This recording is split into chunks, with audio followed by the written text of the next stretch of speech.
That's weird. That's weird. Kind of weirding me out. You are a sad, strange little man. Crazy. This is crazy. This is crazy. Isn't that weird? That's weird, man. It's strange.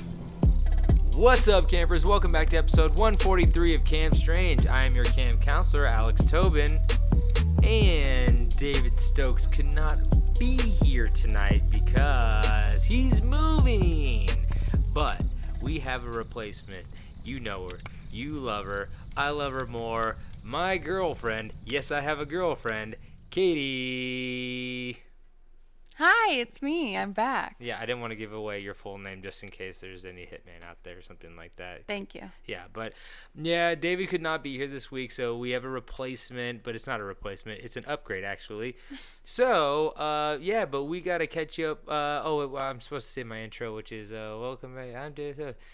I don't remember what I say anymore. Spooky, wacky, weird, Yeah, strange. yeah, just trying to lead into that. But spooky, wacky, weird, strange, and Olympic. And before we get into these longer stories we have for you today, we got to catch you up on any of the weird news you may have missed. And I was just smitten just moments ago when Katie was trying to find some news stories because she said none of these news stories are funny, and then proceeded to tell me about. She's like, she was just really mad, and she's going, "This is fucked up. It's just like." Dog chases after man after getting its leg chopped off, and I thought it was just the funniest stuff ever. And it's not funny to chop off a dog leg, but just like thinking that somebody made that as a news article, But also when you look up funny news, that's one of the ones that comes up. So I don't understand how I got from point A to point B, but Well, speaking of funny news, Maryland man charged with sending twisted death threats to Anthony Fauci. Okay, this is my favorite. So apparently this guy, 56-year-old Maryland man, Thomas Patrick Connally Jr., I guess the FBI has, they're going after him because of emails he's been sending Dr. Fauci ever since, I think the first one was in December when he said, like, watch out for the holiday surge. And he proceeded to send him an email that read, this is so funny.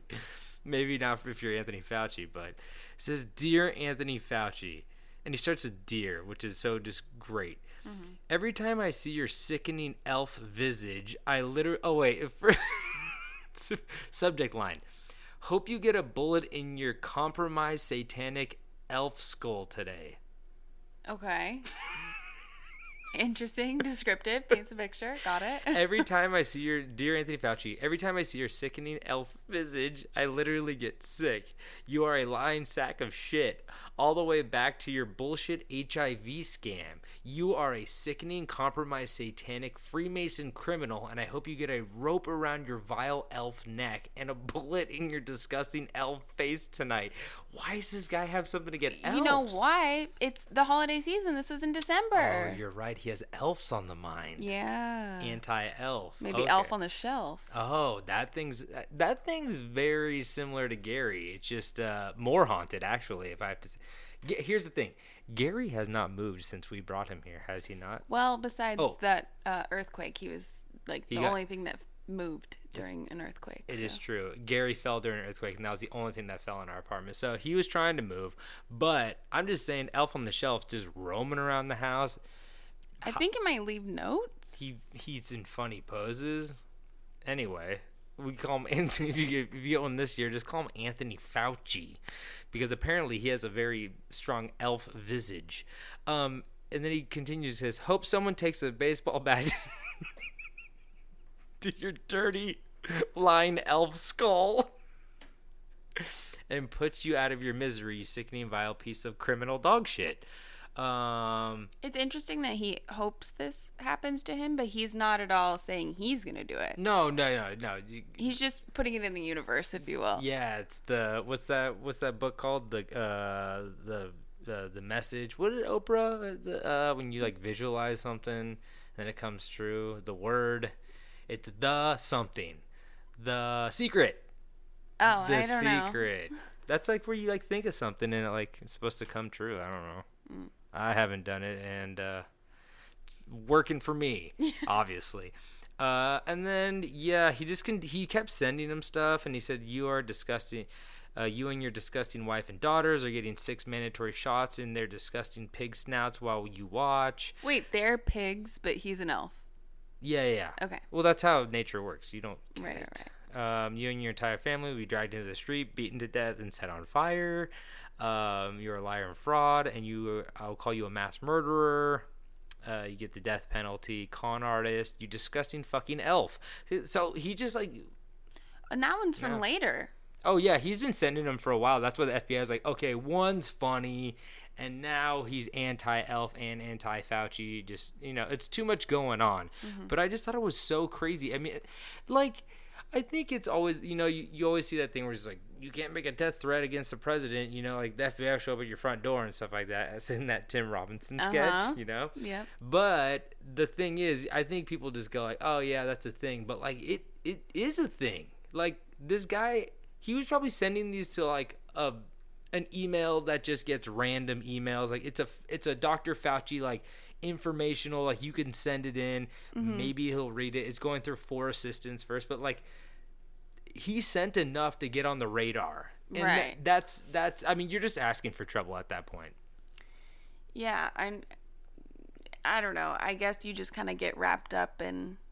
It's like he's a celebrity now, so. Oh yeah, for sure. He gets that attention as well. Yeah, I mean it's crazy. I feel like he's gonna be around for a while. I mean Delta variants and stuff like that. Everything that's going on. I feel like Fauci's just gonna be like the new guy. You know what I mean? There's gonna be like the new president, and then Fauci's just unless they replace him. I like him though. He's a cute little elf. But that's my story. I hope he has a long life with no baseball bats and pig snouts and all that stuff. What do you got?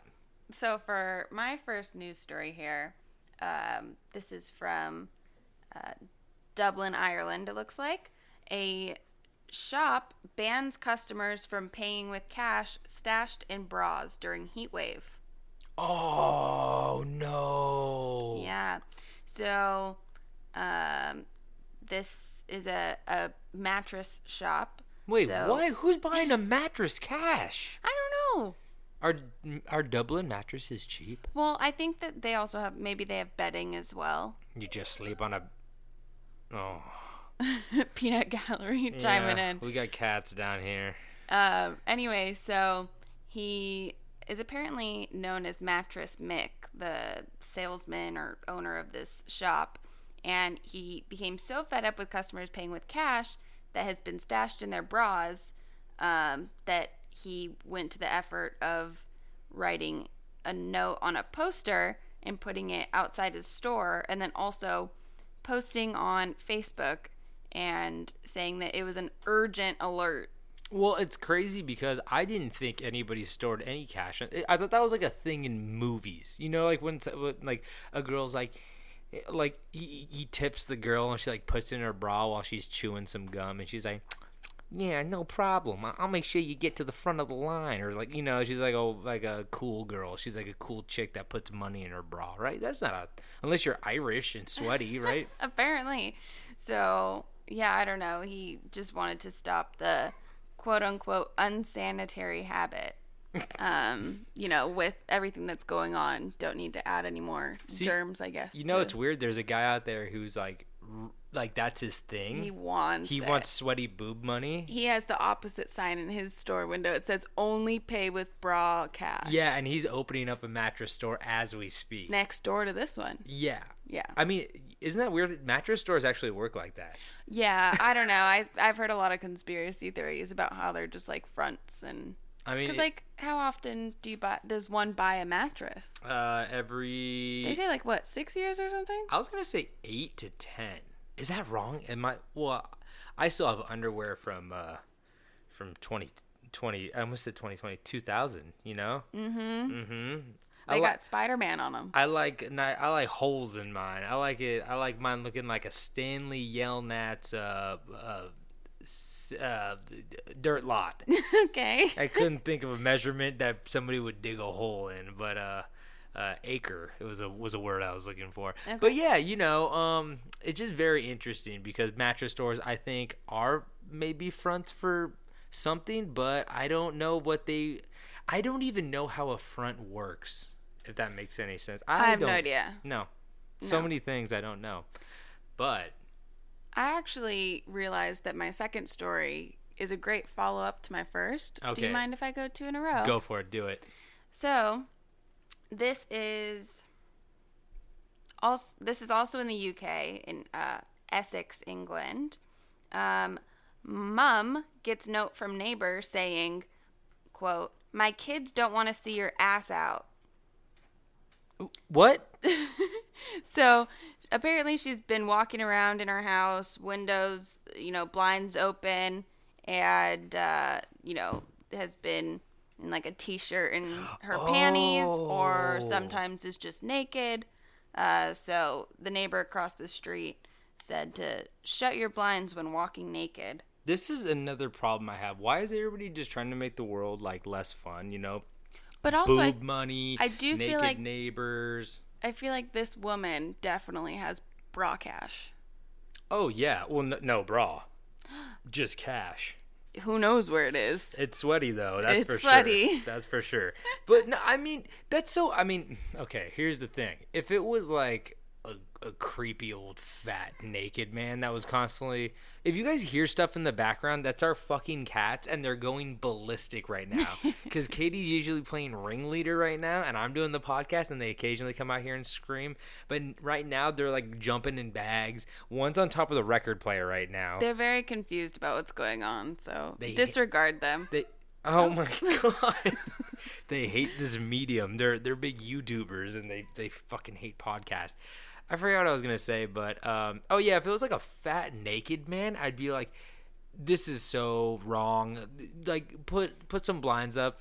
But it's kind of the phenomenon of like the hot teacher who's sleeping with their student, where everyone's like, oh yeah, like hot lady, like walking naked around, that's fine, like teacher is sleeping with the young people, that's fine. And then like a guy does it, and everyone's like, this is disgusting, you're a creep. And I'm like, I agree with that, but it's like, I don't know the point I'm getting at, but I don't either. No, it's interesting how like, yeah. I think a lot of people would be like, oh, why are you freaking out? It's just a naked woman in a window. Like, that's fine. But like, if that was a guy, everybody would be like, fuck this. Yeah, I see what you're saying. Mm-hmm. So, I just want to see what this lady looks like for scientific purposes. Okay. You had a picture? Yeah, there's a couple. She's definitely okay. someone you probably wouldn't mind. Oh, she got some Botoxy lips. She has definitely work done, as they would say in, I guess, England. But I know from Love Island she looks like she's from Essex. Oh, yeah. Katie's a big UK media frenzy girl. Frenzy. What am I talking? Okay, that's enough. No, Katie loves anything UK. Love Island, Taskmaster. Those are kind of the big ones. Soccer.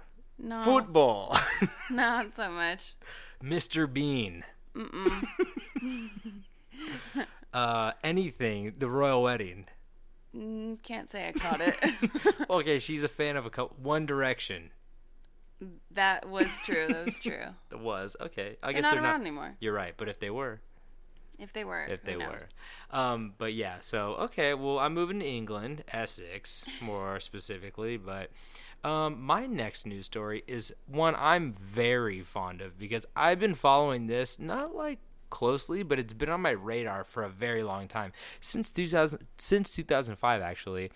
And there's been an update as Wu-Tang Clan album sale pays off Martin Shkreli's court debt. So if you guys don't know, in 2005, the Wu-Tang Clan, you know them, they're a popular hip-hop group from New York, and Wu-Tang Clan had nothing to fuck with, and they created this album that was 33 songs, I believe, and it was one press. There's only one of it. It was encased in a metal box that was like nickel and iron, and I forget, like all these different types of metal and everything like that. And they wanted to sell it because they wanted it to be viewed as like a piece of art. So it was also sold with like a 177-page leather-bound book. I don't know what's in the book. I don't know if they say it like publicly, but basically they wanted this all to be sold as one entity together, and they put it up for auction. And as we all know, Martin Shkreli back in 2015, we called him, I think everybody called him like Pharma Bro, but basically he bought this pharmaceutical drug. I can't remember what it's called off the top of my head, but it had to do with HIV and parasites. I'm looking it up. I can't remember, but basically he like jacked this price up like 5,000% or something crazy like that, and made it from like $5 to like $85. And then like everyone hated him, and then he also got caught with like committing fraud. So he went to prison for 7 or 8 years, I believe.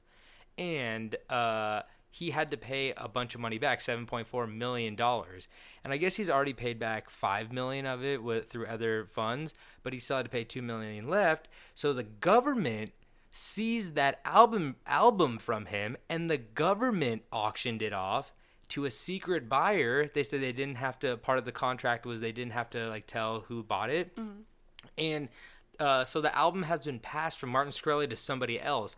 But the thing is, the buyer in the contract, it's hard to say if the contract will go to the new buyer because Martin Shkreli is the one who signed the contract with Wu-Tang. So I don't know what's going to happen with it. But it says that you can't release the album for 88 years to the public, and only a few people have ever heard the album. Oh. Yeah, so like Martin Shkreli, whoever wants, like, he could show it to people in person, but he can't post it anywhere. He can't like let people borrow it. It's like it's part of these like stipulations and stuff. And for those who don't know, there's also these really weird stipulations that come with the album. Like I said, 88 years, but also there's a clause that says that the buying party also agrees that at any time during the stipulated 88-year period, the seller, who is Wu-Tang, the Wu-Tang Clan, may legally plan and attempt to execute one heist or caper to steal back Once Upon a Time in Shaolin, the album, which, if successful, would return all ownership rights to the seller. Said heist or caper can only be undertaken by currently active members of the Wu-Tang Clan and or actor Bill Murray, with no legal repercussions. What? How fun is that? Because the RZA, is it the RZA or the Jizza? The RZA is friends with Bill Murray because I think they did a movie together, so like they know each other. So I think he just threw that in there because Bill Murray is kind of one of those like iconic, weird, legendary figures that like people don't know. I don't know if I told anybody this story on the podcast. But he's kind of one of those figures that you go like, he'll show up at like a wedding, or like, you know, people on Reddit are like, he showed up at my wedding, or he was walking by and he took a picture with us. And he notoriously like doesn't carry a cell phone with him, so he's hard to get a hold of. And I guess I'll tell this story real quick because I just thought it was like one of my like coolest moments, but it wasn't even that cool. You know what I'm going to say, right? Yes. Okay. So one time I was in a meeting with an old boss, and I was just basically taking notes from him because he was trying to get this new show off the ground, and he was going to pitch it.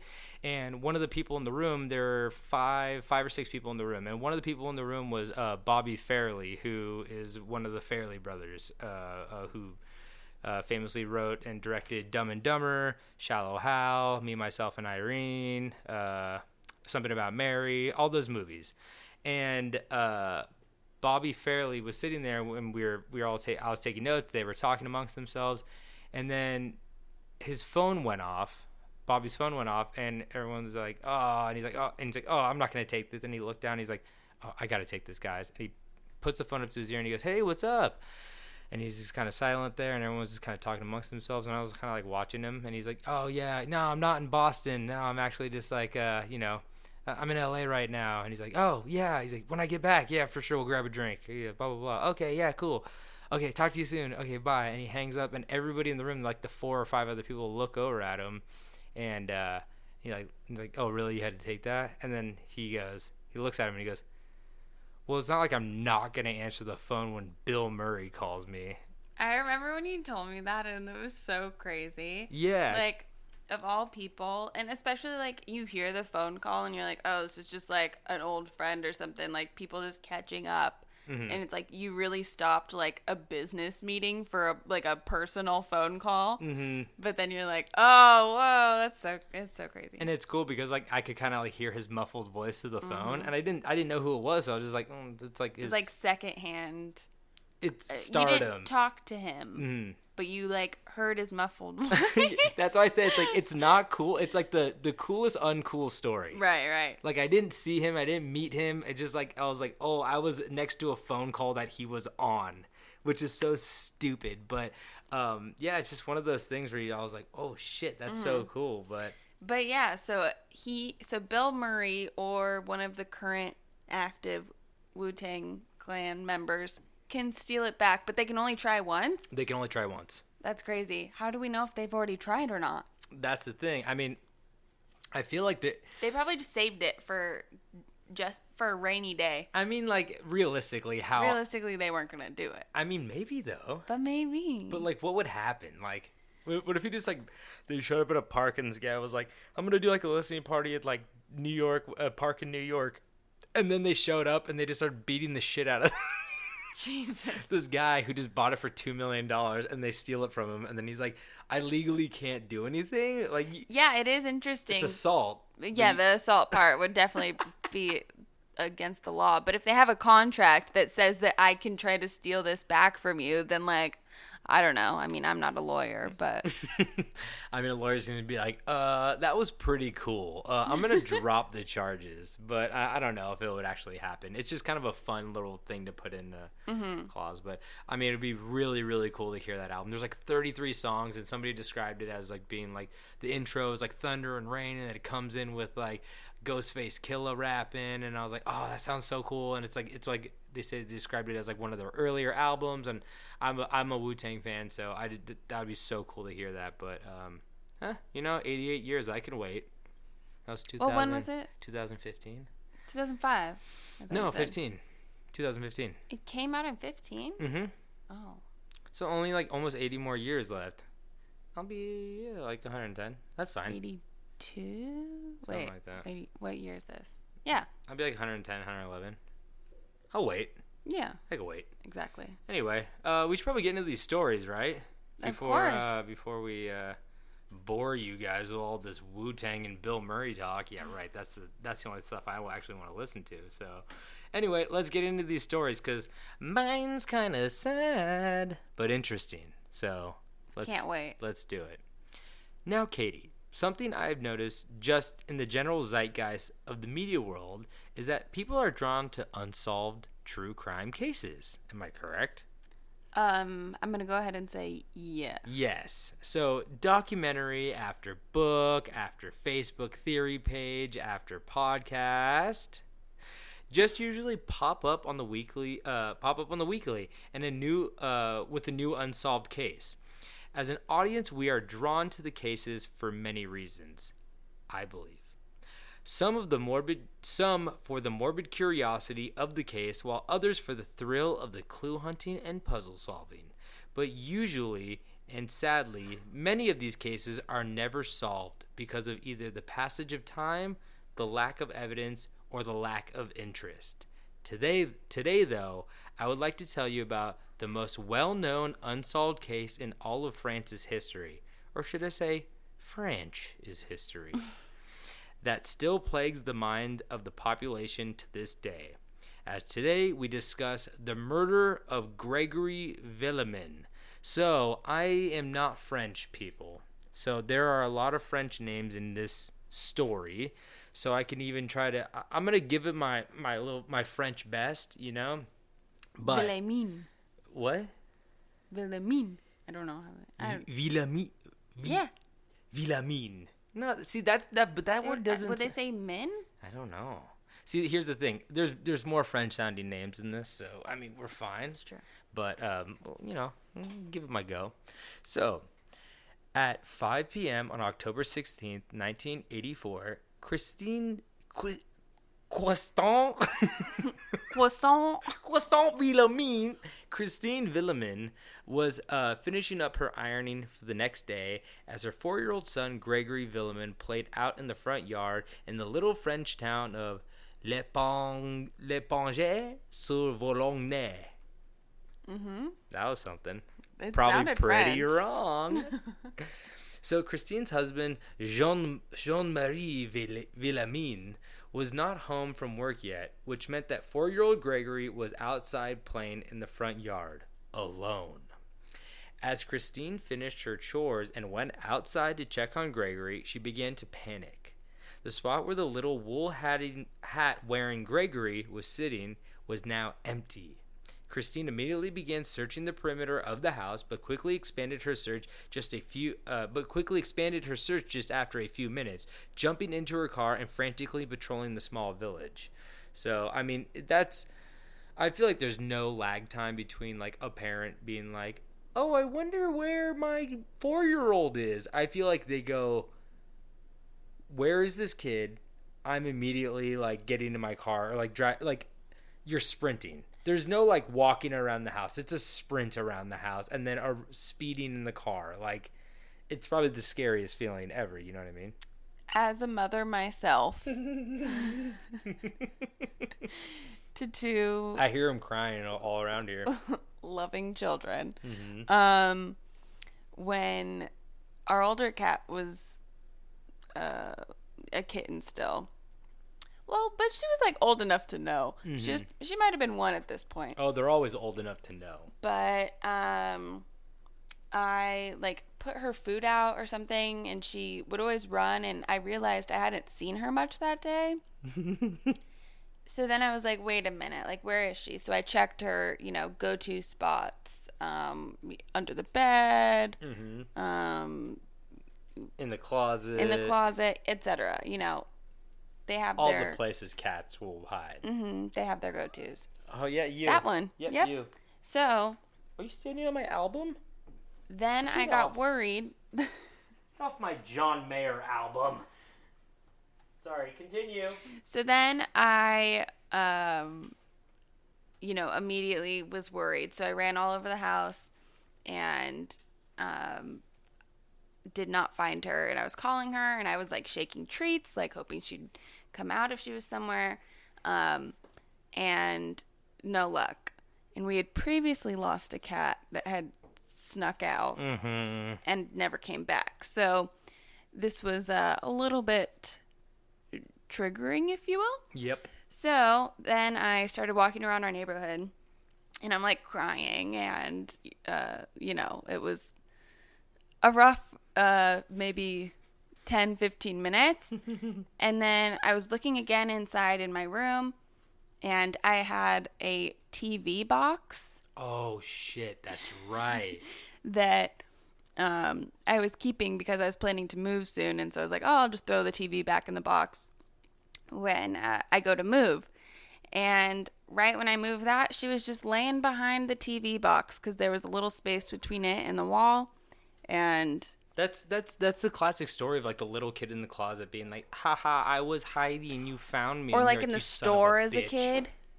Yeah. In like the Mervyn's, middle- back when Mervyn's existed. Shit, I hid in so many middle racks of Mervyn's. My mom had to lock down Mervyn's one time because my younger sister was hiding. When's the last time you saw a circular rack at a thrift store? Or a thrift store, a convenience. What the fuck are those things called? They're just department store. There we go. Yeah, they don't make them the same anymore. They don't rock the circular stack anymore, where you could hide in the middle. Anyway, It's not the same. But to say all of that was just to say, I bet it's really terrifying because me just not knowing where my cat was for 15 minutes was enough to make me cry. This story is not as happy as you finding your cat, but we'll get into it. Great. So it wasn't long after that Christine called the police and reported her son missing, but it would only be about an hour before the family received their first clue of what actually happened. At 6 p.m., little Gregory's uncle, Michael Vellemis, informed the family he had just received an anonymous call. The caller on the other line spoke in a strange voice and said, "I have taken the boy." The caller also told the family to look in the Volongne River before hanging up. Police sprang into action, and just a few hours later, at 9 p.m., Gregory's body was found about 4.5 miles away in the Volongue River, with his hands and feet bound with rope and his woolen hat pulled down over his face. Gregory had been murdered by drowning. They suspect. I know, it's really, really sad. Like I said, the story is like, it's always really hard when there's like a child or like, everyone's kind of innocent when in all these stories, but like it's really hard when when we all are like that, like animals, children, that kind of stuff. If they're like an adult, we kind of compartmentalize it in our head and be like, oh, they were murdered, but like adults are murdered, and then it's like kid, and you're like, fuck. But I mean, the outfall, is that the right word? The outfall? Outcome? The stuff that's about to happen is very interesting. The fallout. I had no idea where you were going. Anyway. I don't when I start a sentence. I just try to figure it out along the way like Michael Scott. So, the family was devastated, of course, as was the entire community. But full of grief or not, the police began their search for the murderer. At first, suspicions fell onto the father, Jean-Marie, as he was not home at the time of the kidnapping. But the idea soon became more and more unlikely as the family began to explain what had been happening to them over the past 4 years. So this is where things get really weird, very interesting. So, you see, the Vellemis family all lived nearby in the same village. Parents, aunts, uncles, brothers, cousins, all within walking distance to each other. You've never said aunts before in your whole life. I know. I feel like it was very French of me. Okay. Aunts. Right? Yeah, I bet that's the French word for it. But I know, I'm usually an aunt guy. Hey, is your aunt over? Is she in front of the window naked? That kind of stuff. Yes. Can I come to Essex with you? With. So, now you threw me off because of all the ant talk. But like I said, all within walking distance of each other, which is a nightmare in itself. I do not want to live that close to any family members. I mean, I love my family, for sure. But, like, I don't want to be, like, walking down the street and get pulled into a 45-minute long conversation about Thanksgiving or something like that. So, but some were too close for comfort, because 3 years earlier, Jean-Marie Vellemis, at the age of 26, had been promoted to foreman at the car parts factory where he worked, and that made some family members very unhappy. Were they jealous or something? I don't see. Here's the thing. I think with the small village like this, I bet most people worked at this car parts factory. Oh, and maybe like he had family members working there, and then now maybe he's like the boss of them. That's what I'm thinking of. Or like people are like, it's jealousy. Like, you shouldn't have been promoted. I should have been promoted. Or like that's the only reason that makes sense. Or like I worked there for 25 years and I was never foreman. And that's still jealousy. You know what I mean? Exactly. So it has to be jealousy. And once you get into it, it'll be pretty clear to see that it is. So ever since the promotion, he and Christine had been plagued by anonymous phone calls from a person clearly familiar with details of their lives that only relatives could know. So that's really weird. Like, how big is your family? You're not like, Eric, is that you on the phone? I fucking know it's you, Eric. Like, you know what I mean? Like, people, unless they're using like that little alien voice, like we get that little alien, you switch it to monster or alien, and he's like talking on the phone with that thing, is switching his voice. But like, how do you not know that this is like one of your family members? I don't know. I mean, I'm someone with a very small family, so I can't relate. Yeah. But maybe they were just like disguising their voice a little bit more. Could be like a second cousin. Exactly. We don't talk about him. Or like it's some guy was feeding information to somebody else, and like you do the voice or something. Yeah. Like they get team effort. Yeah, they get drunk with their buddy. Yeah, I hate my cousin. Leave him this shitty phone call. So, like I said, they were getting plagued with anonymous phone calls from a person clearly familiar with them. The Vellemins alerted the police and began recording the calls, whereupon they stopped the calls, that is, and that's when the letters started. So this guy or girl really wanted to get the message to them. He's like, the police are aware of these phone calls now. I'm going to start writing letters. And that's like so much more effort just to be like, how much do you hate somebody that you would send them a letter? I mean, people do it. I wonder if they like cut out the letters in like magazines or newspapers. Oh, they did not, because that's going to come into play. Okay. So many directly threatened, quote, the boss and his family, since Jean-Marie was in charge of 20 men. So he was the boss. It's only 20. Like I said, small village car part factory.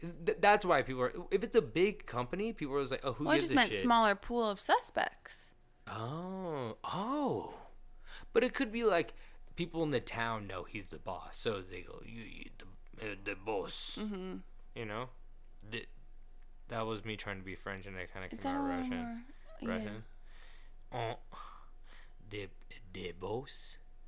Les boss? Le boss. There we go. Mm-hmm. But I want to say the boss. So, so one letter read, or one excerpt read, I'll have all your hides.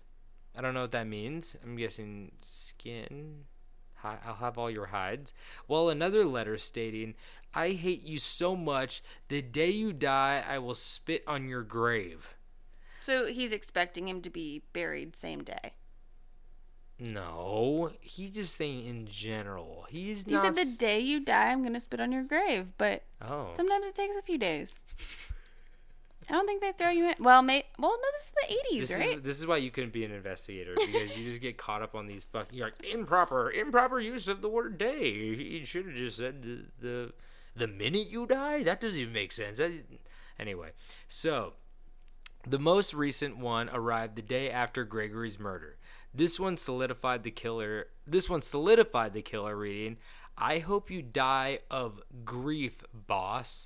Your money will not bring your son back. This is my revenge, you bastard. Which is like the most horrible thing. Yeah, exactly. It's so fucking horrible. It's like, god damn, imagine opening that up and just like, I don't know. It's kind of like weirdly closure, because like you're like, okay, now we have like evidence, like we could find out, like if you've been receiving these letters for 4 years, maybe you have like a general idea of like, I missed that it was 4 years. Yeah, 4 years. I missed that detail. Yeah, 4 years of receiving these letters and like phone calls. So he's like, maybe I have a general idea of who it is, but like, I mean, just to send that, and like that's it's very bold too, to be like, it's incriminating yourself. Mm-hmm. It's like the person who's sending these letters obviously killed the child. And it seems like they almost like they want him to kind of know who they are. Well, I mean, if that's how you get the notoriety, or I don't know if that's the right word. No, I mean, yeah, serial killers do that a lot, but like, of course, if I broke your window, you don't want, like, somebody might be like, oh, someone broke my window, but if you know like your enemy broke your window, it's like, oh, you fucking asshole, like you got one up on me. And this is obviously much more than a broken window. So the mysterious letter writer became known to the media as the Crow, which was French slang for an anonymous letter writer, which is it was a term made popular by the 1943 film Le Corbeau de Boss. No, Le Corbeau. Le Corbeau. It's Beau. Is it Beau? Yeah. I wanted to say like cordon bleu. Cordon bleu. I don't know why I keep. That's the only other French word I know. Croissant, cordon bleu. No, yeah, le corbeau. Corbeau? Fuck. Yes, Beau. Jesus. It means the crow. I'm just gonna stick with the crow. There's a reason I didn't take French classes in high school. So, the investigator, 32-year-old Jean-Michel Lambert. Well, this is confusing. There's two Jeans. Okay. Very French. Jean-Claude? Don't bring up Jean-Claude. There was an Uber driver named Jean-Claude that wanted to have a threesome with Katie and I, and we did not talk about threesomes. He brought it up himself, and he got 1 star. Anyway, we could go into details later, but we just definitely went through with the threesome.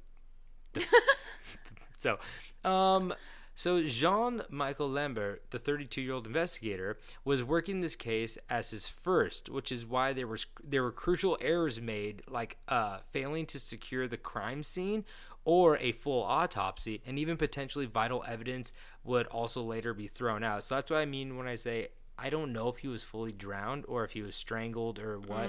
Like they didn't get like a full autopsy, and I just don't get how like shit like this goes down in like. How does shit like that fall through the cracks? I get it. Like, I mean, maybe there's other things also going on, but it seems like, the suspected murder of a 4-year-old would be yeah, at the top of the list. I would say so. But it's just crazy. I mean, it's still a job, and like sometimes things fall through the cracks, but this is like next level. So this was a horrible start to the case, but they did catch a little break, as in November, Bernard Laroche, a cousin of Jean-Marie, was arrested and charged with the murder. So the guy's cousin was arrested, and he was like, So I was right with my cousin guess. Well, Yeah. so far. Who knows so what's going far. to happen? So you see, the handwriting experts, like I said, experts argued he had written 2 of the poison pen letters. I think that's what they called them. I don't think there was poison in the letter or anything like that. I think they just called them like poison pen letters. So the poison pen letters, they believed he had written 2 of them, and his sister-in-law, 15-year-old Muriel Bolet, told police that she had accompanied him when he drove to the Vellemis house, picked up Gregory, headed for the river, then went off with him and came back alone. She said that to the police. She's 15, and there's going to be a lot of controversy about that statement itself. Right. Because... And are we still 4 years later? Yes, this is still 4 years later. So, Okay. like, yeah, this is right after Gregory was murdered. So, like I said, promotion happened 4 years ago. Ever since then, he's been receiving a lot of hate mail. And then... Oh, I thought it's been 4 years since his murder. No. I was all kinds of mixed up. No. Yeah. Oh, promotion he had been was 4 years. getting hate mail. Hate calls and mail? Hate calls, and then he told the police, and that turned into hate mail. And then, after 4 years of that, they took his son. Yeah, they took his son. Okay. But like I said, the Bolet was like, oh yeah, I was with him. He picked him up and then he drove him to the river and he came back alone. That totally reminds me of my dad's joke when he was like, he'll be like walking somewhere with he tells this joke and he's like, I'm not gonna get into it. It's a too long of a joke. But you have to now. You tease the people. I know. It's this stupid joke where he said like, oh yeah, like Alex. He always tells like one of my friends this. He's like, oh, when Alex and I were when Alex was younger, when Alex and I were younger. Technically, yeah. So when he's like, when Alex was younger, he brought his friend like Kenneth out to like, we went into the woods, and I just remember like Kenneth was like. He's like, me and Kenneth went off and we were walking through the woods and Alex stayed behind back of the house, and Kenneth started getting really scared and he looked at me and he goes, hey Kit, I'm scared. And I look back at him, I go, you're scared? I'm the one who has to walk back alone. So stupid. Oh, how classic. What a dark sense of humor. Wonder where you get it. Yeah, exactly. But like I said, Bolet said, I saw him go into the river with this kid and come back alone. But unfortunately, 2 days later, Bolet recanted her statement and Bernard Laroche was set free. They're just going to set him free because she's like, just kidding. Like, obviously... Well, that's what I'm saying. It's like there's a lot of stuff going on in the story where you go, what the fuck are you guys doing? So... Well, like, maybe they couldn't charge him, and maybe they have like the 48-hour rule. I think that's a thing. Oh, God. Here, at least. You should wait. There's going to be a lot of weird stuff going on. Okay. So this is when father of Gregory, Jean-Marie Vellemis, just to clarify that, the dad, vowed in front of the press that he would kill Bernard Laroche. So in front of the press, he's like, I'm going to kill that motherfucker. Oh, no. He's like, I feel like I know where this is going. So after Laroche was set free, the police began to build a case against Gregory's mother, Christine. The mom. They're going after the mom now. So they argued that she was seen... Technically, she did go to the river. Well, I mean, they always go for the parents first. I mean, they thought the dad was, the person, and then because they're like, oh, yeah, you weren't there. But it still doesn't make sense why they would... I mean, the mom might have done it unrelated to the phone calls, or like maybe she had somebody who was, it's always that thing where like you could hire somebody or like have a close friend like make it look like it was somebody else. People are smart when they're committing crimes, so I guess they have to check everybody, even if it is like in poor taste. Right. So they argued that she was seen at the post office the day the last letter was sent, and that they were 80% sure it was her handwriting. Okay, now they're just like fuck. 80%. I don't say that handwriting analysts are wrong, or it's like a crock of shit or anything like that, because like I don't know anything about it. It's also the 80s. Who knows? Like, I know that they have like, I feel like they probably have technology now that does it. Yeah, I mean it's probably like also. I think it's impressive, the guy that like used to take fingerprints and like compare them to other fingerprints. I'm like, what a fucking tedious job. Like, now we have computers to do it, but like, wow. Yeah, that's called, I guess, being very detail oriented. Yeah, exactly. Oh god, I could never do that. So they said 80% sure it was her handwriting, and that similar cord was used to tie Gregory's hands and feet was found in the basement.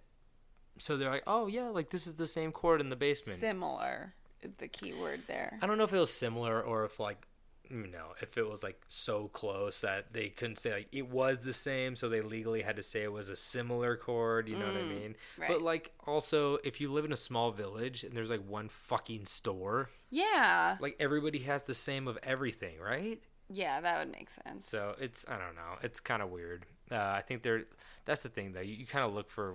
You fill in the blanks where you want to fill in the blanks. So this was already unbearable for Christine, but now even more since she was also 6 months pregnant. No. Yes, this is not good. So as the case against Christine continued to grow, the police received a call that Jean-Marie had just turned himself in. Oh, to get her out?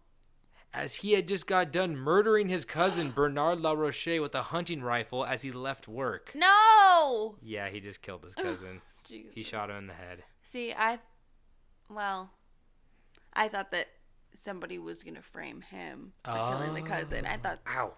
Careful. Sorry. Sorry, what were you saying?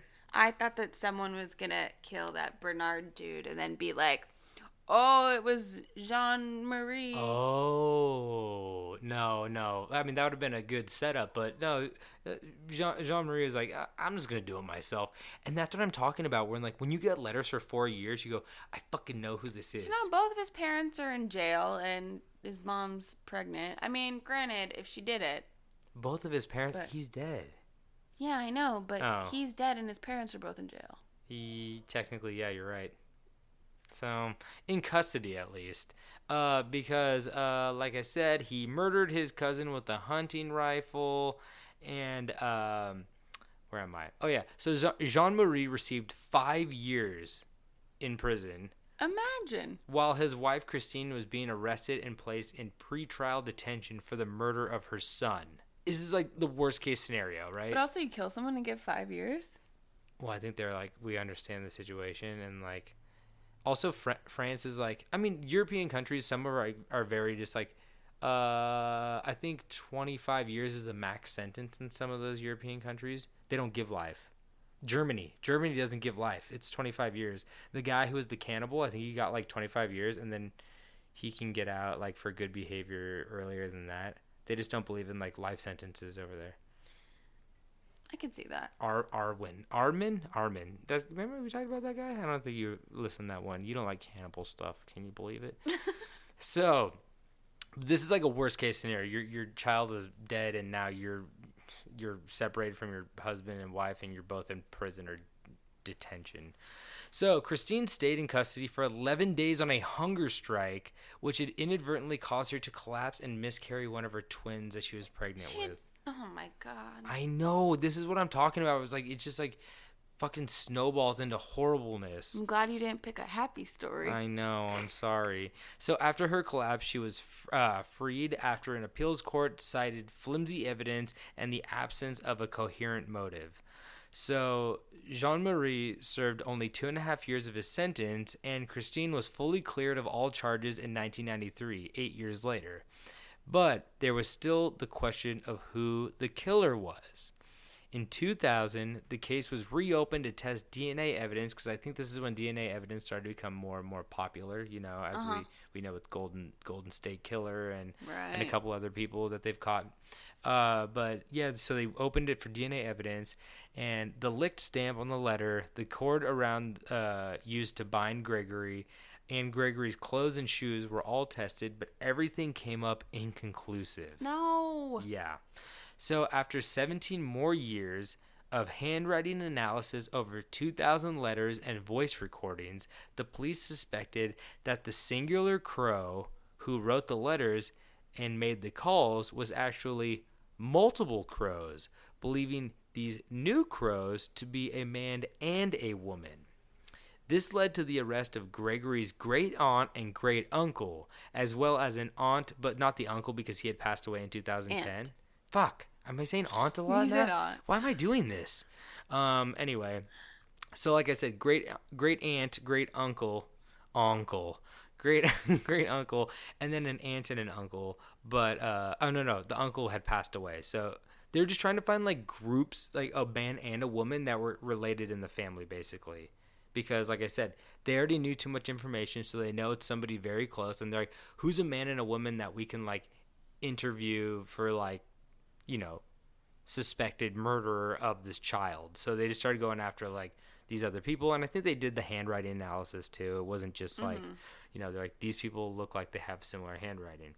So, like I said, the aunt was released shortly after, and the great-aunt and uncle remained silent for the entirety of the detainment before they were also released, which is fucking a red flag for me. Yeah, you have the right to remain silent. You know what's weird? They always say, they're like... At least here. Like when a lawyer goes, yeah, you could get a lawyer, but then you look guilty, and they, like, manipulate the person. I think you meant, like, somebody that's interrogating. You said a lawyer. Sorry, not a It's lawyer. okay. Yeah, when a cop goes in and goes, I want a lawyer. You want a lawyer? If you get a lawyer, it makes you look guilty. Why don't you just talk to me? And and I feel like it's true though, because, like, these people are like, I have the right to remain silent. I'm like, oh, you're guilty. You're fucking real guilty. So also Muriel Bolet, who was the girl who said she saw him go into the dead man. I can't remember his name now. LaRoche. Bernard. Yeah, Bernard LaRoche. She saw him go into the river with the child. She was also arrested, and she was held for 36 days before being released. And while she was in custody, though, a cousin of hers came forward and told police that she was psychologically and physically abused as a 15-year-old by her family to recant the story to the police. But Bolet stated that that was a lie. And Bolet would go on to write a book entitled Breaking the Silence, where she, in fact, blames the police for coercing her into stating it was LaRoche. Interesting. I was going to say maybe, like, she got to the point where she, like, the reality kind of changes in your head. Yeah. Oh, yeah, like you believe something so hard that it becomes that. Mm-hmm. But that's the thing, too. I think that's for sure happening, but it's also weird because police do that. Police are like, we just watched, we watched it a while ago, but the Henry Lee Lucas thing, the confession killer. Right. Police are like, so you, like, killed this guy, right? And he's like, yeah, I killed him. And he's like, how many miles was the body away? And he's like, I don't know. And the guy's like, the cop's like 5, and he's like, yeah, like 5 probably, like. And then he'd get a strawberry milkshake or whatever. He'd get a strawberry milkshake for every murder he confessed to. That's pretty cool. I'd say just keep racking up the milkshakes.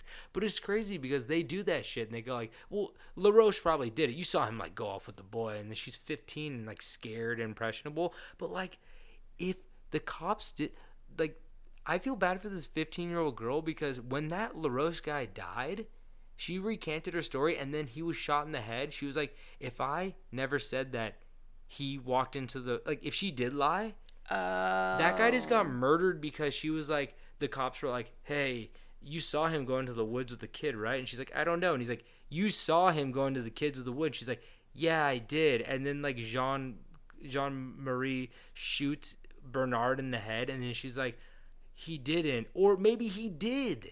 That's the Right. thing. And if Jean-Marie is going to like shoot somebody in the head, I feel like he might be kind of confident. He must have not liked his cousin. You don't go like, oh, I think my cousin killed my son. He wouldn't have done that. There's no way he would have done that. There must have been real bad blood or some weird shit going on there. Yeah, definitely. So, just to wrap this up, on July 11, 2017, the magistrate in charge of the first investigation, Jean-Michel Lambert, remember the 32-year-old guy who like fucked up the case kind of?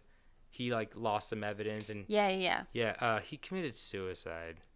In a farewell letter to a local newspaper, Lambert cited the increasing pressure he felt as a result of the case being reopened as the reason for ending his life. So this is what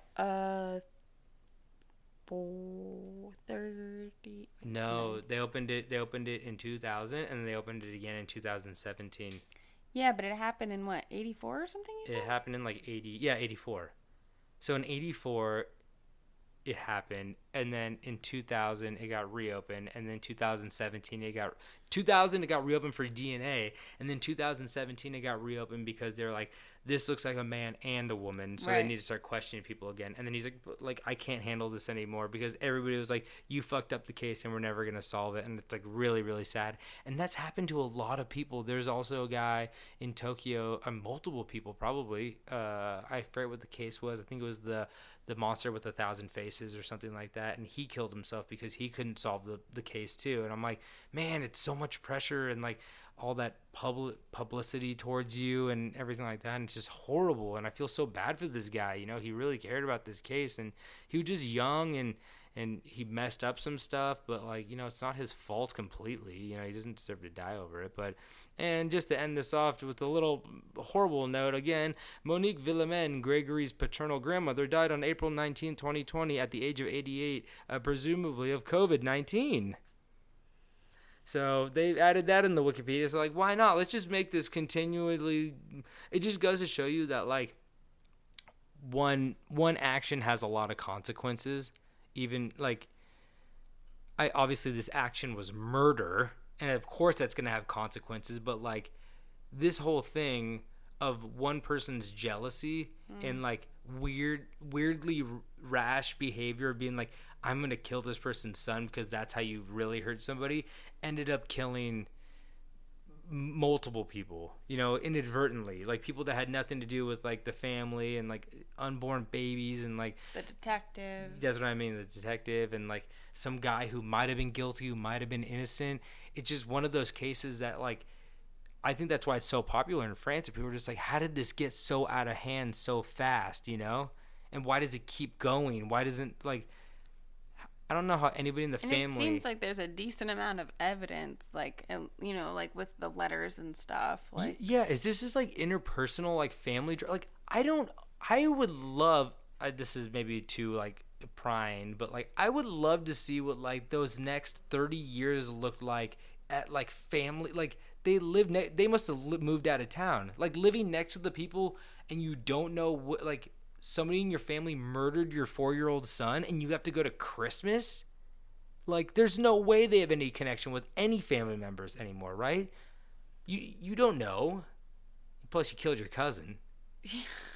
Like, regardless of anything. So it's like, what the hell's going on? Like, but maybe he did do it, and that's why they don't have this closure, because I really hope that 15-year-old girl, like, Bole, I wish you'd just be like, okay, here's what actually happened. But, like, people get too scared when that unravels.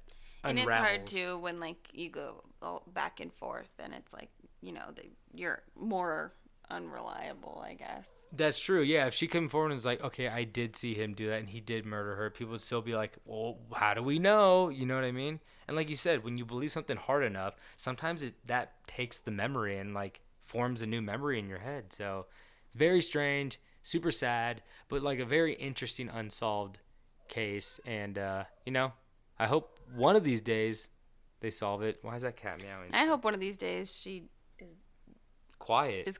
Yeah. You know. Well, thank you for that definitely uplifting story. Sorry, I tend to do that. That's my thing. Well, my story is a little We get it. You're a cat. Less morbid. So, Alex, or Tobin, I guess I should say. Don't call me that. I think the reason I had trouble originally finding news stories for the beginning segment was because the news is mainly taken up with just one thing right now. The Olympics. The 2020 Tokyo Olympics, which was confusing to me that they're still calling it the 2020 Olympics. Oh, even yeah. though but they're taking place in 2021. Well, because they can't, because then it's like, then the years get all fucked up. Oh, the Olympiad, you mean? Sure. Is that what they call it? Yeah, it was like a measurement of time of 4 years. But anyway, I didn't include that in my story. That's just a fun fact for you to start off the my part. So I'm going to tell you guys a little bit about the Olympics, maybe some little stories you haven't heard before, just to be on theme with everything that's going on right now. So just to give some backstory, the ancient Olympics began in Greece in 776 BC. Whoa. Long time ago. Yeah, not that long ago. Okay. Wait, what did we say BC stood for again? Oh, no. I wish David was here to tell me. I don't remember much. He came up with a funny joke for BC. I can't remember. Fuck. This sucks. Anyway. So, back then, I think the main first event that they had was called the Stadion. Whoa. Stadion, which was just a race, like a straight race running on foot. Okay, just in a straight line. Yeah, for 200 yards.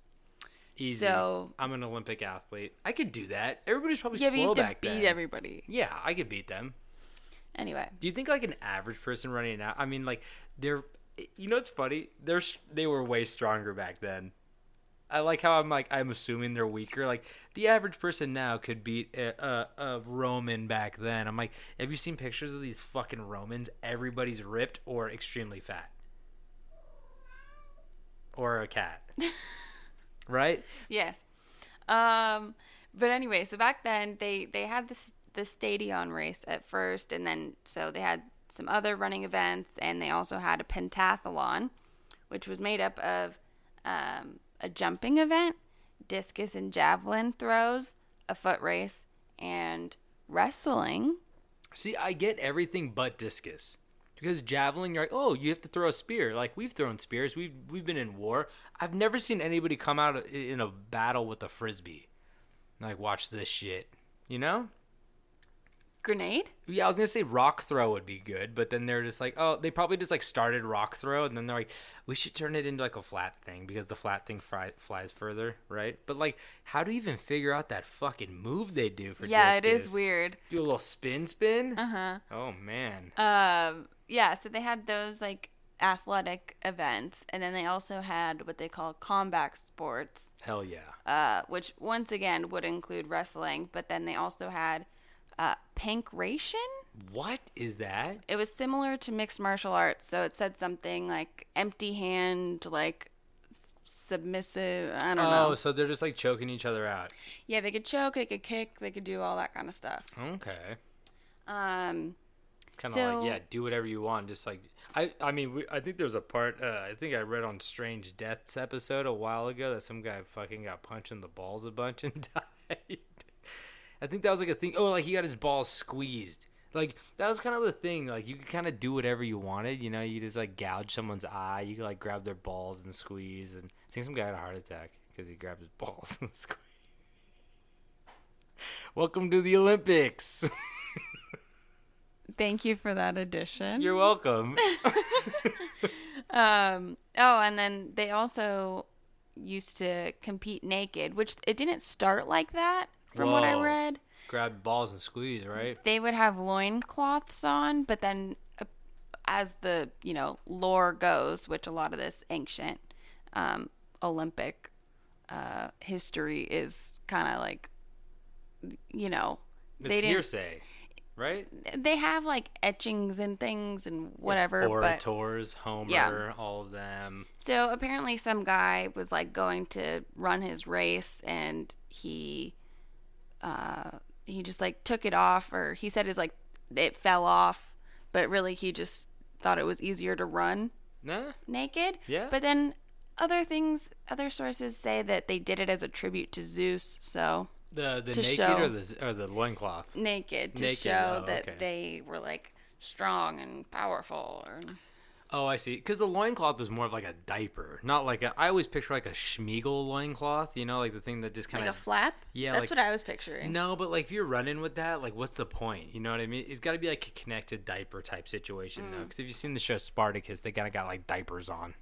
They got a little diaper thing going. There's a diaper race. Yeah, exactly. So they had they were naked for a little while, and then in 393 AD, it Oh all my came God. to an end when the emperor at the time, Theodosius the first, decreed The only. that there was a second. Fuck. Decreed that all pagan cults and practices be eliminated. So What? that's when they say that the Olympics came to an end. I So- love praying to a false god. Like a little figure. Like a pagan god, right?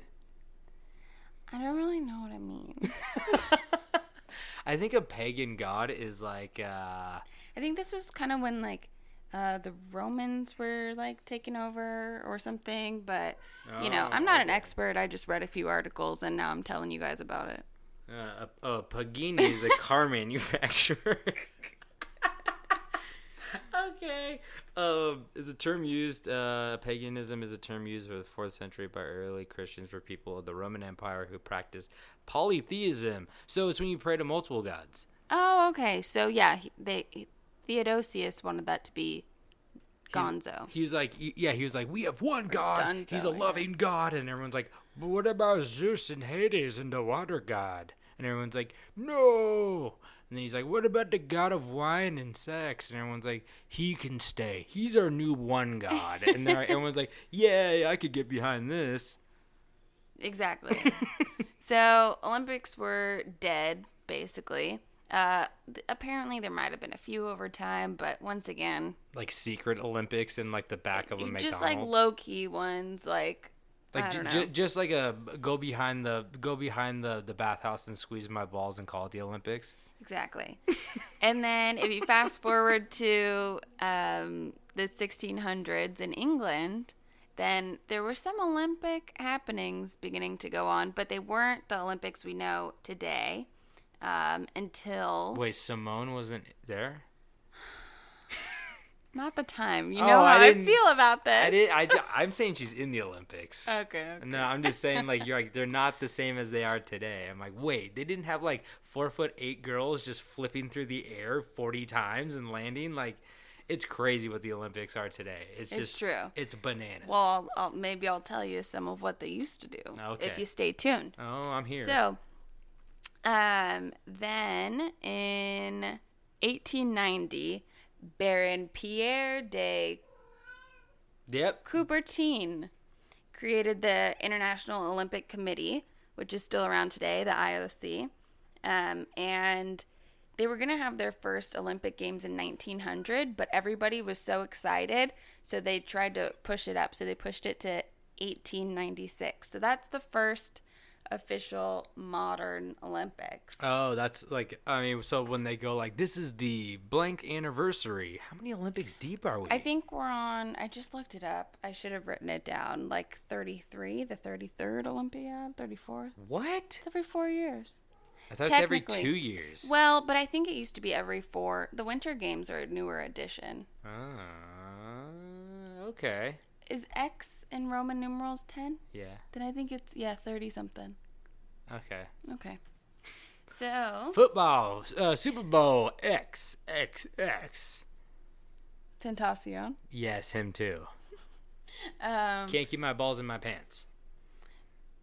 is that a reference? Yeah, it's one of his songs, but he doesn't say balls. Okay. I'm just really into the Olympics right now. So yes, the first Olympic Games was in 1896 in Athens, of course. Where else would it be? That's the OG spot. Yeah, so there were 14 nations that participated, and they sent 241 athletes and competed in 43 events. Okay, that's more than I thought. Yeah, and to give some context, the current Tokyo Games have... Oh, fuck, there's a cat that just jumped up here. Okay, I'm just going to hold it right here. It's going to Was freak cat out. catching one of them? Okay, you're not going up there. Stop jeez. it. This thing is crazy. Okay, and then, so the current Tokyo Games have 11,326 athletes from 205 countries and 339 events. I'm not sure I followed that. That was a lot of numbers. There's a lot more now than there were back then. Oh, okay. That makes Yes. a lot more sense. Yeah, for sure. So with all of this going on right now, just thought I'd share a few little stories and fun facts about the Olympics. And built-in drinking game, if you're of age and not driving or at work. No, driving. Take a drink every time I say Olympics. Or balls. Okay. I don't think I'm not going to say it a lot. Oh, no. I'll pick up the slack. All right. So, we're going to fast forward to the 2002 Winter Games Great year. in Salt Lake City. And I remember that Olympics. I don't. I do. I was in 5th grade. Yeah, 5th, yeah. Oh, 5th, yeah. 5th, yeah. I was in first. That was a big Olympics. Oh my fucking God. I remember what we did. I might have been in 4th grade. I remember Yeah, you were in fourth. we had Olympic Games in our classroom, and one of the things we had to do, I won a gold medal. It was potato ice skating. What does that mean? That means we dressed up a potato like an ice skater, and we stuck paper clips in the bottom of it to look like it had ice skates on it, and then we put it on strings, and then they put like tin foil in a big circle, and they made it look like an ice skating rink, and then we had to like kind of like do like cool tricks and stuff, and I won a gold in potato ice skating. I put googly eyes on it. What? And then I made like a potato skateboard or a snowboard. It was really cool. It was really cool. My boy, the gold medalist. I've never been prouder. That's when the first Olympics started. Right. Don't fucking lie. Anyway, so back to Salt Lake City and back to the men's speed skating short track quarterfinals. So speed skating seems like they got 5 people competing at a time. And one of them has to be Apollo Ono. Correct? Just wait another sentence. Oh, he's always there. That guy doesn't age. So, there was an Australian who the story is primarily about. His name's Stephen Bradbury, and he was up against the defending world champion from Canada, Mark Gagnon, That sounds about right. as well as, of course, Apollo Antonono. Apollo Ono! And, of course, he was a host country favorite. Of course. Always a favorite. So this is the quarterfinals, and only the top 2 would qualify for the semifinals. So to give some context on Bradbury, this is like, I think his 4th Olympics. He's kind of old for the sport. He's the 2nd oldest. What a I think loser. competing. And, I feel like he's just happy to be there. Yeah. Just like give me the long helmet and the fucking longer skate. Yeah, so... See how long those skates are? They got like They're crazy. 14 wheels on each foot. Wheels? They got like what? Oh, fuck. It's ice. Oh, he does the rollerblading one too, I think. I don't know about that, but okay. Fuck. Definitely ice. Well, it's like the Shaun Winter White. Games. You know how like he goes from snowboard to skateboard? Come on, you can mix it up. It's the same movement. Sure. So, Bradbury gave it his all in the quarterfinals, but ended up in 3rd, so he's 1 position out from making it to the semis. Who got first? It's Apollo, right? I think it was. Him and the Canadian world champion Mark Gagnon were 1 and 2. Oh, okay. However, this is where Bradbury's luck starts. So, Gagnon was disqualified for obstructing another racer. What? I thought that was like a part of like Murder Ball, just like. I don't know how it works. I don't make the rules. Anywho, so Bradbury made it to the semifinals. Oh. Very exciting. And also, like, he's going up against a god. That boy was born to be in the Olympics. His name's Apollo. Yeah. So, they... That's not a Greek god. Is that a Roman? Oh, shit. Google. You can look it up? I'm not going to talk to Google. Wait. Apollo is a Olympian deity? Apollo is one of the Olympian deities in classical Greek and Roman religion? Well, then he was really made for it. Holy shit, boy. Is that his birth name? The national divinity of the Greek, Apollo, has been recognized as a god of archery, music, and dance, truth and prophecy, healing and disease, the sun and light, poetry, and more. So many things. Not only not skating though. That's fucked up. Well, it says and more. He should have been an archer. So Bradbury, like I said, older guy, happy to be there. He knew that he couldn't keep up with the other skaters in the semifinals, so he and his coach strategized for him to stay at the back of the pack with the rationale that if just two of the front runners fell, he could pass them by, still have a top 3 finish. Oh no. I mean, oh yay. I have a feeling. So, in the semifinals, he was in last place.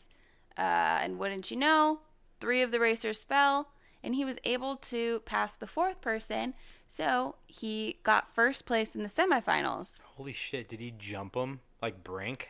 Well, I was watching some races, and it looks like when they fall, they kind of slide to the outside of the rink just because of how, like, their momentum is going. Oh, yeah. Oh, shit. I might have seen that video. Well, I think it's probably the next. Oh. Anyway, so then it was time for the finals, of course. And, I don't know much about speed skating. I don't follow it super closely, but I feel like the odds of that happening, everyone falling in front of you so that you can win, it seems low enough that you wouldn't really want to count on it as your primary strategy. Yeah. But, I mean, it worked once, and he advanced to the final, which was very unexpected, so props to him. Also, I have to ask really quick, are you a summer or a winter Olympics person? Summer. I'm winter, I think. I Well, mean, we don't even really watch it. But, no, we don't. But if I had to choose, I'm a women's gymnastics and volleyball kind of gal. So yeah, and I'm a potato skater. Exactly. Okay, and a ball squeezer. Oh, that's probably easy. That's summer. Easier or harder? Yeah, I guess you're right. That would be summer. Or are you a cash bra or summer games? I'm a cash money millionaire. little Wheezy baby. Yeah. Shout out Wheezy, I guess. Free Wheezy. Where is he? He was in prison. I don't think he is anymore, is he? No. Okay. I just like saying it. I have a shirt from 2005. No, you don't. Nope. So, then the final race begins. So this one's for all the marbles, or shall I say, I guess, medals. Oh. Yeah. Not all of them, just one. Well, there's 3. Yeah, but you don't get all of them. You get one. That's correct. Unless you're Michael Phelps, then you get all of them. Mm-hmm. So, the race begins. Our boy Ono is back, and along with 3 of the 3 other athletes. Losers. Also great. No, they're great also. Yeah, they're not listening to this podcast. 2 of them actually fell in that semifinal where Bradbury ended up beating them. But Jeez. whatever. Apollo would never. He did. Oh, they tripped him. So, I lost my spot. All I'm saying is, like, Apollo is, like, such a nice guy. He doesn't want to make people feel bad. So he'll dive. He'll be like, you know what? Like, they're all going down. I don't want to be like the dick. Like, but, like, Bradbury's like, yeah, sure. I'll just, The race starts. And of course, Bradbury is trailing behind. He's just right behind them. He's not too far back. And guess what happened? Apollo took off his skate and started stabbing everybody. Oh, he's crazy. He's got that god blood. No, what happened? I'm guessing people fell. All 4 of the competitors crashed, It's fell, like slid out of the way. it's like NASCAR or like Tour de France. The lady holding a cardboard sign. You know, once one of them falls, it's pretty easy to knock the rest down. They get all caught up. Domino effect for sure. For sure. So Bradbury went on by and ended up bringing home Australia's first gold medal from a Winter Olympics. What? How long have they been in the games? They just haven't gotten the gold. I mean, it's Australia. It's probably Call pretty me- warm there. Yeah, but call me when it's Jamaica bobsled team, you know? Mm-mm. Oh, God. She's never seen the movie Cool Runnings with John Candy. Never heard of it. Oh, shut up. Never heard of I'm that. going to karate chop you. So this was obviously a big deal for Australia. They were real excited. First gold medal from a Winter Olympics, and you know, it was just a crazy race altogether. And they like to say that this is like, of course, this happens to Australia, that everyone else falls and this guy just wins. Hell yeah. So especially, I like how people don't call that strategy. That's fucking strategy. Yeah, so he turned into an example of an underdog who never gave up and succeeded because of it. And apparently this has even made its way into the Australian vernacular, because doing a Bradbury means having an unexpected or unusual success. You can even use it as a verb and say Bradburied. I tried to think of an example when I was writing this, and I couldn't think of anything. I've been Bradburied. Like that? Well, Like, you really Bradburied that hot dog eating contest. like when you get all positive marks on your, your STD test. Like, they're like, it's positive. And you're like, yeah, pass. Like, good. Really Bradburied Yeah, it. Bradburied. Like, you have all of them. I'm like, oh, yeah, positive. Positive, so good. Positive means plus. Plus means add. Add means money. Speaking of money, they paid him $20,000 to use his face on a stamp What? in Australia. Yeah, so That's pretty sick, though. well, he didn't have much money before, so he used it to buy a car because his car had like broken down. Shut the fuck up. What? Yeah. I love Bradbury now. Yeah, He was just skating everywhere. he's just skating everywhere. Wait, why did Australia take better care of your heroes? I mean, Well, he wasn't really much. I mean, he was like, he had some medals before, I think, but you know. Well, why is he struggling to get a car? That's why. I mean, that's me. That's not Olympic Bradbury. He spends all his money on probably skating lessons. I don't know. He You spends think all he his- doesn't spend he's- money on his coaches? He spends all his money on waiting lessons. Just wait. Oh, they fell. Go. It is a fun video if you want to watch it. It's literally on like it's like the last turn, I think and I've they seen all it. fall, and then he just goes by, Yeah, I think I've and then seen two of that. them like crawl to the finish line as fast as they can. They like slide. Yeah, Yeah, everyone's they just kinda kind of slide. sliding. Oh man. That's the video I was watching when you walked by earlier. Oh, okay. I get why you don't want me to see that. I just didn't want to spoil my story for you. So my next little mini story, also Winter Olympics, also not that long ago, 2014, Sochi. Great year. I was still doing Potato Olympics. Yes, I was in high school. No, I was You in were in college. Whoa. Okay. Yeah, potato. Yeah, still doing it. So there was a British violinist by the name of Vanessa May, No, that's not in the Olympics. That's not a sport.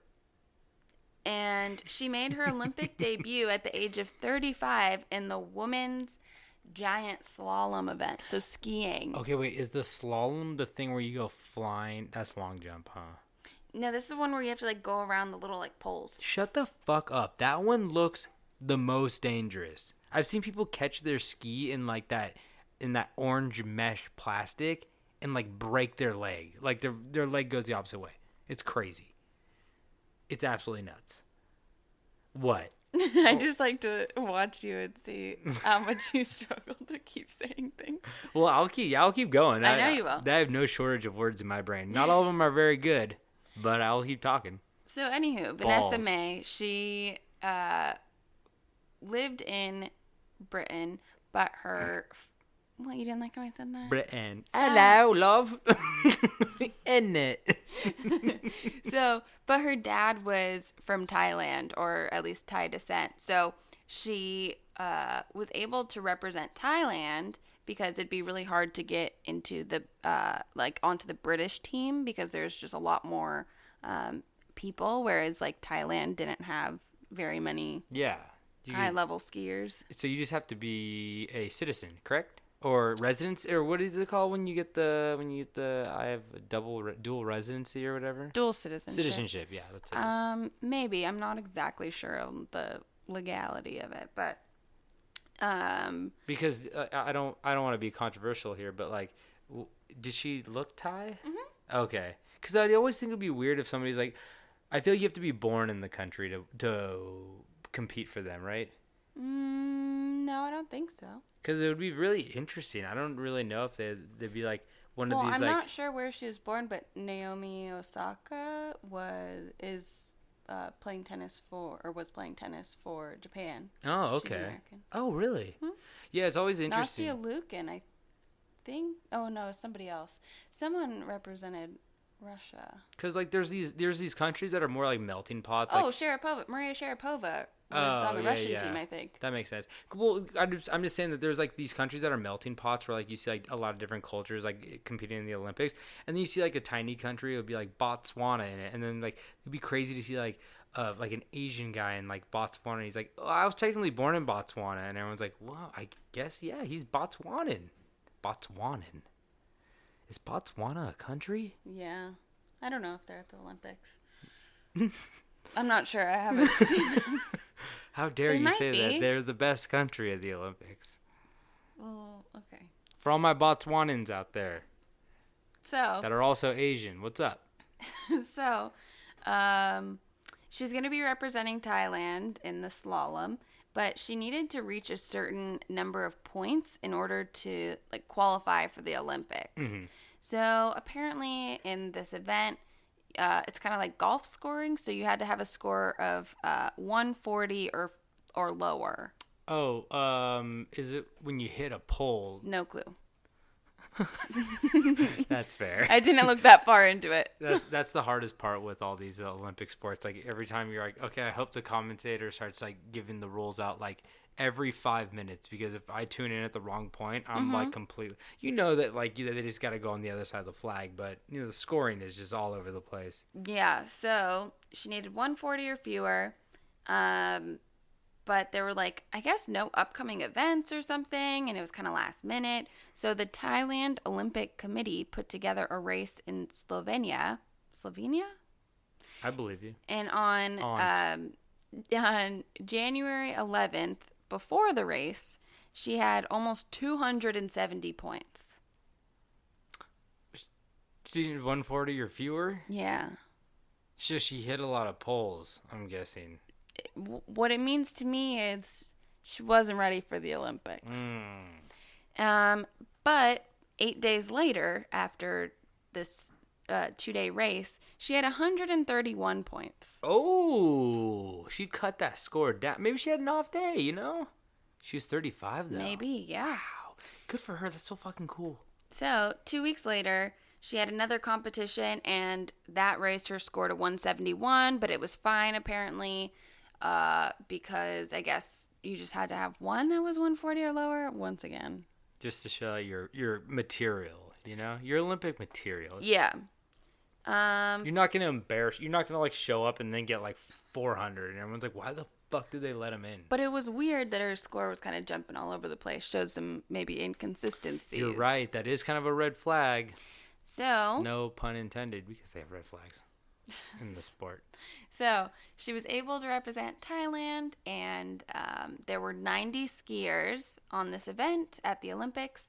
She placed 67th, but the 23 that were behind her didn't actually finish the event. What? So like you said, I don't know, people get hurt, people fall over. I don't know. They fall over, and then they got that long, slow slide down the hill. So she was the last one to do officially. Or maybe they like missed some... Maybe there's like rules. They like got disqualified. Yeah, okay. So she was last of all the people that finished the race. Anywho, so this sparked a lot of questions. And after almost a year of investigations, the International Ski Federation found that the Slovenia qualifying race was fraudulent in like many capacities. No. So they had a retired skier attend, which basically was to raise everybody else's scores, or I guess lower their scores. Yeah, We're set a bar. in golf talk. Yeah, so then like, they look like they're doing better, but they just have like, some old person following them. Yeah. And then 3 of the athletes that were given times weren't even there. What? And then this was confusing, but it said that the weather was apparently so bad that no regular race could be held. So it's a little bit confusing if there even, I assume there was a race, but one of like the referees or officials or whatever was like, yeah, the weather was really bad. This would have been canceled for any other race. Oh, shit. So very weird. The Kroger brand race. Yes. So Vanessa May ended up being banned from competitive skiing for 4 years. No, she can't race until she's 38. Well, she was 35, so it'd technically be 39, I think. 40, basically. Yeah. So. In her prime. And then 5 officials from Slovenia and Italy, I guess they were both there at that race, they were banned for their roles in this scandal. So it was really just a hot mess all around. And basically she shouldn't have been at the Olympics. That's so cool, though. That she got to go to the Olympics and it was like kind of fixed for her. But like also at the same time, like what about those fucking people that didn't even finish the race and they got beat by a fraud? True. Those people must feel bad. So I do have to put a disclaimer out there that her ban was lifted as they didn't have any evidence that she had any kind of a role or was even aware of the scandal. So she was given a settlement and a public apology by the International Skiing Federation. What? They and gave her and then money? She tried, yeah, because it was like defamation suit. Whoa. So she, and then she tried to qualify for 2018, but ended up hurting her shoulder the year before. Opening up a jar of pickles. I assume probably skiing, but who knows? I mean, she's 39, so Yeah, that's could be anything. That's tough. That's tough. And then, I mean, to wrap it up here, I just have a couple of small things. This Quickies. one, when I was just looking up, strange things involved with the Olympics, this one was kind of funny to me. After the 1936 Olympics, Liechtenstein, which is a country. I thought it was Liechtenstein. Liechtenstein. Stein. It was in the first Baby Geniuses, if you didn't know that. I didn't know that. I usually fall asleep during it. No, those are the third and fourth ones with John Voight. Those ones were. You guys ever want to have a good time, get high, and watch the third and fourth Baby Geniuses on Amazon? I think they're fucking horrible and amazing. So, after the 1936 Olympics, Liechtenstein There we go. had to change their flag because they realized they had the same flag as Haiti. So 2 countries had the same flag, didn't even know it. Shit. Until they were at the Olympics. When you show up at the club and the girl wear the same dress, Exactly. yo, somebody got change. But I mean, but it is a could've very... been, What? they could have been like the guys wearing the same shirt and they became best friends. Yeah, they weren't into No that. rivalry, just best friends. So it's a really simple flag. It's just like a blue, like half the top half, I think, is blue and the bottom is red. And then Liechtenstein just added a crown to it. I love that. Yeah. Just add a little crown to it. They had to change the whole nation's flag. I wonder if they like Rochambeau to like who's gonna change it. Well, it looked like Haiti also added something. They have like a something in the middle of their flag also. That's what you do. You both add something. Yeah. And then my last thing, I was just gonna share some notable events in Olympic history if you're curious about them. Hit me with some notables. Okay, well, don't read it I'm first. trying not to, but like I just want to. Come on. So, by far the strangest one was the 1900 Olympics. So that was the second Olympiad of the modern Olympics. Took place in Paris. They really went crazy with the events. So some of those were live pigeon shooting. Shut up. Over 300 pigeons were killed. Anti-pigeon, but we're anti-seagull. I'm kind of like, We saw a dead pigeon yesterday. yeah, want a gold. Got hit by a car. We don't know that. Well, it was in the road. Anyway, and then they also had a swimming obstacle course. So they had to, like, go under boats and, like, Whoa. around, like, yeah. I assume it's, like, small You know that boats. would be cool? Italy, like Venice. Well, they were in Paris. I so- know. I'm just saying, like that seems The like gondolas? yeah, like go under a gondola. You had to like run through a cannoli shop. Like you have to like That's not swimming. no, but it's an obstacle course. Like you gotta like run through. It's like a Jason Bourne movie. You know, you gotta run through like a shop and like roll over a table, grab a cannoli, eat it, dive back into the water. There's dolphins back because of COVID, and you know all that fun stuff. Mm-hmm. Yes, all that fun stuff. Spider-Man shows up. And then also in 1900, they had poodle clipping. Shut the fuck up. Trimming up, grooming a poodle. Just poodles? Mhm. What year was that? 1900. Okay, I'll give them a pass. They didn't know what sports were back then. Yeah, They're all trying to just not get polio or something, right? something like that. Mm-hmm. A few others. Tug of war. Hell yeah. I know. Should still be one, really. They also had dueling pistols, but Whoa. they were shooting at a plaster dummy in like a sport coat That's sick. with a target on like its face or chest or I something. mean, they still have like that image but is how going is it around. dueling if I guess two people could be shooting at two dummies at the same time? I thought dueling. Well, duel means two. No? Yeah, maybe they had like something on like the. I don't know. I really don't know. Yeah, that was in 1906. So, and it wasn't an official games. It was like an in-betweener. Yeah, it was like the school fair, and you showed up and like dueling pistols, and then you won, and you got And like. then you go to the kissing booth. Wait, what? You go to the kissing booth? What? I live at the kissing booth. Fuck you. I work at the kissing booth. Okay, You're kissing me. got it. Wow. She loves me, guys. She really does. Um. I get paid to be at the kissing booth. It's just Anyway. your hobby. Dork. There was horse, long jump, and high jump, which I didn't think was that crazy, but everybody on the internet thought it was weird since it's not really a human doing anything. It's like a horse doing it. Yes. Yeah. It's not. Oh, don't they have like. But there's horse races. Don't they have like. Is that an Olympic sport? Like Equestrian? Yeah. dressage? Mhm. Really? Like polo? But the thing is, the human's still doing something. I guess if you're racing, if you're racing, you're doing the same thing as like a long jump. But like I wonder how they measured the high jump. Well, I guess there was something. I'm stupid. I was picturing it like, okay, never mind. just the poles. Yeah. Anyway. It's okay. I just pictured a horse jumping in the air and like trying to get a its measuring back. tape out. What? Like like when people do it and they like do it on their back over the pole. Yeah. I want to picture a horse doing that. Yeah, that'd be And cool. then it misses the mat. Oh no. And then they just start making glue. Okay. No, Like they dog do- food. Yeah. They do That that too. too. Yeah. Horse meat's tasty though. Hot air ballooning, also an event. That's not an event. I won't stand for that. You can't even control that thing. I still don't know how people control that thing. I don't understand it either, and I didn't really see what they were racing for. Highest, longest. Do they have to go far? I guess. Prettiest screensaver. Yes. You know, like they take the picture and it's always like the screensaver, and they're like Yeah.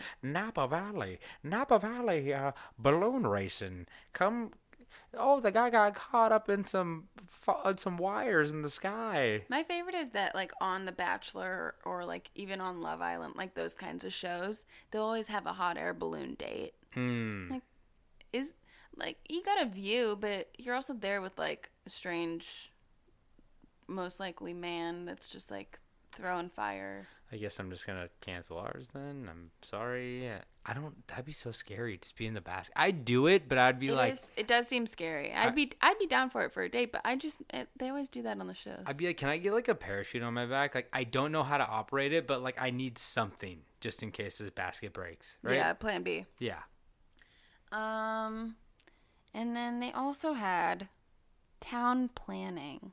So it was architectural design contest. All them Freemasons coming out of the woodwork trying to build their triangle streets and shit like that. It was very strange, but that was one that I thought really just didn't fit in. That and poodle clipping were probably my two faves. I like all the architects coming out and being like, we're athletes. Yeah. We're athletes. I know what I'm doing.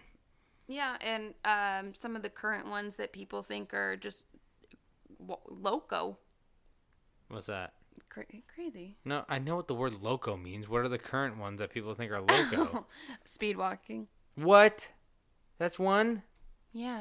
Also, I just realized that the city planning one, that like, you know, that they just like fucking just, they're like, oh, here's a competition, and then basically when they're done, they fucking stole all their plans and built cities and stuff like that. I once again didn't read enough, but they like whoever got silver. They didn't even end up using it. I think they used maybe only gold. There's only so many cities, Katie. There's a lot of cities. If there's only one, it's only so many. Anyway, so speed walking and then steeplechase. People have a real bugaboo with steeplechase. I still don't even notice. The only they reason jump over a barrier and then land in water. All I have to say is this: here's the church. Here's the people. Open the doors. And there's all the steeples. That's how it goes. I don't know what a steeple is. Like it's a part of a roof, right?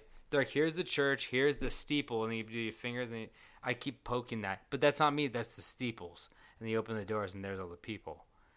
I'm guessing a steeple holds up a roof? Okay, here we go, Google. What the fuck is a steeple? Steeple. Steeplechase. Oh, it came up steeplechase. I didn't mean to do that. No. Oh, is that what I said? Now I feel like I said the wrong word. Oh, it's a pointy thing on a church or like a... Oh, like the top. Or like a Halloween town or something. Oh, a steeple is a tall tower on a building topped by a spire. Wow, look at that. That's fun.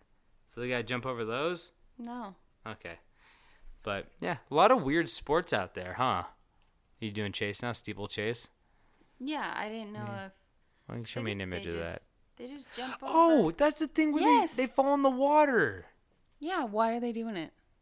I don't know, but I see high school kids really bad at it. I've seen like kids like eat shit a bunch of times in their very funny videos. That's one that I could get into though. It's fun. That one looks cool. It does seem fun, but I guess when you're racing other people, it's probably less fun. Yeah, what's the? It's a. You're doing lunge, not lunge. What is it? We're on the same thing. I cannot fucking think of the word. Lunge. What is it when you jump over the hurdles? Luge. It is hurdles. Yeah, not luge. Luge. You could luge under a hurdle. You could. You could. Yeah, it's a hurdle with a puddle after it. Exactly. That's cool. Wow. That's all I got. That is a weird one, though. That's a good one to end on. That's a fun one. Apollo would be great at that, probably, too. Anyway, and I think that's our sign-off. If you guys haven't heard it, all podcasts, our cats are calling us home. So I just want to say thank you guys for listening and staying and keeping us entertained as we entertain you. And thank you, Katie, for coming on and helping with the podcast once again. Thank you for having me. It's been the time of my life. She's not forced to do this. I didn't force her to do this. But maybe I did. But thank you guys so much. We'll be back in 2 weeks like we are normally. And hopefully David will have finally unpacked everything and has Wi-Fi and electricity. He has electricity. But like I said, thank you guys so much. If you guys want any more information, follow us at Camp Strange Podcast on Instagram. and click the hyperlink. We got all the stuff there. We got merch. And if you want to send us an email, send it to campstrangepodcast@gmail.com, and rate, review, subscribe wherever you do that shit. And yeah, we'll keep the fun stories coming, whether they be Olympics or child murder. But yeah, we'll keep it going. So thank you guys so much. Katie, do you have anything to say before we head out? Nope. Doot doodaloot doot. Apologies for all the meows in the background, but hey, maybe that's fun. Maybe you're into that. Yeah, maybe you like a little cat meow every once in a while. I know I do. Except for when I'm trying to fucking record the podcast. Anyway, don't forget to stay strange.